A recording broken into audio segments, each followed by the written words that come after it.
Hello! Thanks, Lavi. So, did you go straight to Ulta? Hello tout le monde, j'espère que vous allez bien. Aujourd'hui on se retrouve dans une nouvelle vidéo du maquillage étape par étape et ici on est à la deuxième partie de notre série et c'est le fond de teint. Si vous avez raté la première partie, je vous le mettrai dans la barre d'infos mais aussi en fin de vidéo. Cette vidéo vous éclairera un petit peu plus sur les petites étapes à faire avant de se maquiller, mais là aujourd'hui c'est parti, on va se maquiller.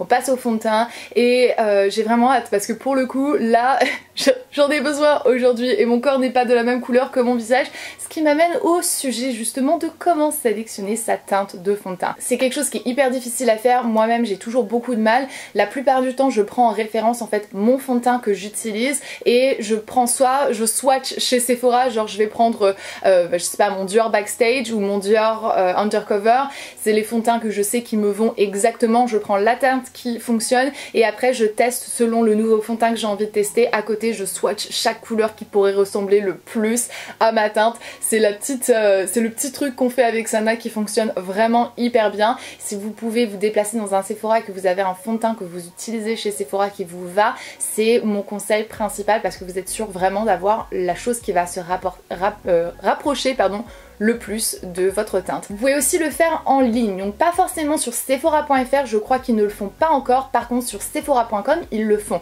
Et c'est pas parce que vous ne pouvez pas commander sur Sephora.com que vous ne pouvez pas tester votre couleur de fond de teint sur Sephora.com. Donc n'hésitez surtout pas à utiliser ce petit outil qui est vachement pratique. C'est un truc que je fais régulièrement et ça ne m'a jamais laissé tomber. Forcément ils n'ont pas toutes les marques et tout ce qui est drugstore etc. ils ne l'ont pas. Mais si vous avez envie de tester par exemple un fond de teint NARS et que vous avez un fond de teint Too Faced, vous savez c'est quoi votre teinte en Too Faced, vous comparez avec les teintes NARS, ils vont vous dire en fait exactement quelle est votre teinte selon la teinte de fond de teint que vous utilisez dans une autre marque. C'est hyper pratique. Maintenant comprenons un petit peu plus les teintes. Donc premièrement vous avez tout ce qui est forcément très clair, clair, clair moyen, moyen, moyen foncé, foncé, très foncé. Donc vous avez ça et ensuite vous avez toutes les sous-teintes, tout ce qui va être doré, neutre, rosé et olive. Donc vous devez tout simplement savoir est-ce que vous avez une peau claire, est-ce que vous avez peau très claire, est-ce que vous avez peau moyenne ou très foncée et quel est votre sous-ton doré, neutre, rosé ou olive. Ça c'est vraiment les outils que vous devez avoir pour pouvoir bien choisir votre teinte de fond de teint. C'est pas forcément la chose la plus évidente, je l'entends bien et moi personnellement j'arrive à me louper de temps en temps mais c'est pas irrécupérable et ça c'est quelque chose que l'on va voir aujourd'hui justement. Imaginons on s'est loupé, on a pris la mauvaise teinte de fond de teint et il est trop clair. Pas 5-6 teintes trop claires parce que là si vous êtes loupé à ce point là je sais pas quoi vous dire et il va falloir juste tout simplement ramener votre fond de teint. Mais si vous êtes à une voire deux teintes plus claires, pas de panique, on peut toujours l'utiliser sans aucun problème. Vous appliquez votre fond de teint et ensuite vous allez bien réchauffer votre teint avec votre bronzer. C'est pas quelque chose que je recommande honnêtement, c'est toujours un petit peu compliqué parce que ça peut facilement dégénérer et ça vous permet en fait de ne pas avoir un produit qui est gâché en fait, on ne sait pas, on voit pas qu'il est plus clair. C'est pas le top certes mais c'est pas incorrigible, vous n'êtes pas perdu avec un fond de teint que vous pouvez pas utiliser parce qu'il est trop clair, vous l'avez ouvert et c'est trop tard pour le ramener chez Sephora ou je ne sais où. Pareil si vous avez choisi un fond de teint qui est trop foncé pour votre carnation, donc toujours une ou voire deux teintes plus foncées. Si c'est beaucoup plus foncé, le mieux c'est de le ramener, je pense que vous allez le voir de toute manière dans le flacon avant de l'ouvrir. Si vous avez une teinte de fond de teint trop foncé, la chose à faire c'est que vous pouvez tout simplement corriger et apporter un petit peu plus de balance et de lumière et une teinte un peu plus claire à votre visage avec votre correcteur et anti-cerne. Illuminez vraiment le centre de votre teint et gardez les bords du fond de teint beaucoup plus foncés pour jouer un petit peu en guise de bronzer. C'est quelque chose que j'ai l'habitude de le faire parce que j'ai tendance à me planter très souvent. J'imagine toujours ma peau beaucoup plus foncée qu'elle ne l'est. Je crois que c'est une espérance en fait qui se traduit en moi et qui fait que j'achète toujours des fonds de teint qui sont trop foncés. Un petit conseil aussi que j'aimerais bien rajouter, c'est de toujours bien faire attention que votre teint va matcher avec votre corps. Moi c'est quelque chose que je fais hyper attention.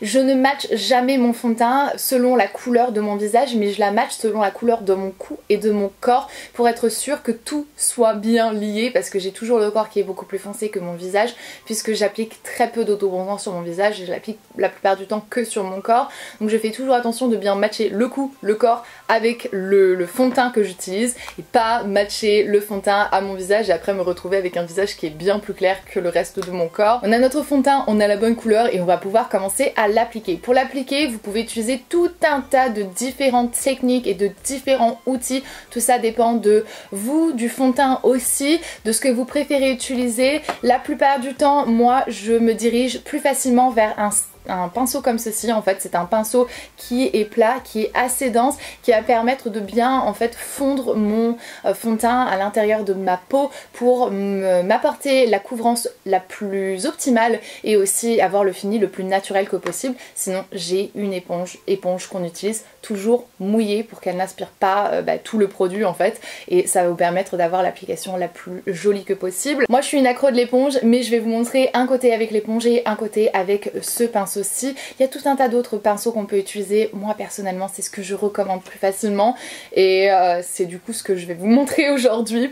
Donc côté éponge, donc avec une éponge on va toujours bien presser la matière. Faites attention de bien faire tout ce qui est bord et coin du nez. J'ai toujours tendance à mal faire l'arête de mon nez. C'est hyper frustrant. On n'hésite pas à redescendre très légèrement juste ici en fait entre le visage et le cou pour avoir quelque chose qui soit le plus naturel que possible. On se retrouve pas avec une barre là comme ça, c'est pas très joli. J'ai toujours tendance à passer aussi très légèrement sur mes lèvres. C'est une question de préférence en fait. J'ai l'impression que ça donne un côté beaucoup plus clean. Je préfère nettoyer mes lèvres que d'essayer d'esquiver mes lèvres et de me retrouver avec un truc, vous savez que mon fond de teint commence après ma lèvre. Pas forcément très joli, vous voyez ce que je veux dire? Si vous êtes comme moi et que vous avez une peau très fine et encore plus au niveau de votre paupière, n'hésitez surtout pas à passer en fait avec l'excédent de fond de teint que vous avez ou d'anti-cerne, peu importe. Vous passez très légèrement juste pour unifier sans apporter trop de matière en fait sur votre paupière. Ne reprenez pas de fond de teint quoi, c'est ce que je veux dire. Des fois je sais vraiment pas m'exprimer, hein, je m'excuse. Au cas où si vous êtes comme moi et que votre visage est plus clair que le reste de votre corps, n'oubliez pas vos oreilles qui elles aussi sont beaucoup plus claires que le reste de votre corps parce que du coup j'utilise pas d'autobronzant. J'ai bien attention de passer très légèrement sur mes oreilles avec pareil l'excédent de produit qui reste sur mon éponge ou sur mon pinceau. Donc côté éponge fait, on passe au pinceau. Ce qui peut être assez agaçant avec une éponge, c'est que le résultat est toujours magnifique, mais le problème c'est que ça a tendance à aspirer le produit. Même s'il est mouillé, j'ai des poils de chat sur mon pinceau, c'est vraiment pas cool. Même si votre éponge est mouillée, ça a tendance à le faire. Oh, j'avais oublié à quel point c'était agréable de le faire au pinceau aussi. Comme vous pouvez voir, je fais des petits mouvements circulaires et en même temps j'avance pour vraiment flouter le fond de teint à l'intérieur de la pore et vraiment faire en sorte que ça rentre bien et qu'il n'y ait aucune démarcation. J'ai une petite imperfection juste ici, je reprends mon éponge et je vais bien presser en fait le fond de teint au-dessus. C'est quelque chose qui est un petit peu plus compliqué à faire avec un pinceau. Là comme ça va bien faire en sorte de la camoufler au maximum. Parce que je ne la veux pas, je ne veux pas avoir ce truc.